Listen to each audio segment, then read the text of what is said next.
Election से कबल नून league में दरार पड़ने का खदशा। शाहिद खाकान अब्बासी और मोहम्मद जुबैर किस जमात के परचम तले इंतखाबात लड़ेंगे? मोहम्मद जुबैर ने वाज़े कर दिया। साबिक गवर्नर सिंध मोहम्मद जुबैर बोले, 2017 में नवाज शरीफ की नाअहली के बाद मुश्किल वक्त आया।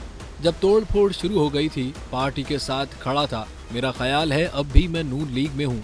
जिस तरह शाहिद खाकान अब्बासी हैं वैसे ही हूँ। 2013 से 2018 तक पार्टी को बहुत सपोर्ट किया। इलेक्शन सेल बना तब 6 से 7 लोगों में शामिल था। नवाज शरीफ जब वजीर आजम थे तब तमाम दौरों में शामिल था। साथ साथ मोहम्मद जुबैर ने यह भी वाजे किया कि इस वक्त नून लीग की किसी फैसला साजी में शामिल नहीं हूँ। मुश्किल वक्त पर पार्टी के मामलात पर मरियम नवाज की तारीफ भी की। आने वाले इलेक्शन के लिए काफी सियासतदानों के हतमी फैसले ताहाल इबहम का शिकार हैं। 8 फरवरी से कबल पुरानी वफादारियां बदलने के भी इम्कानात जाहिर किए जा रहे हैं।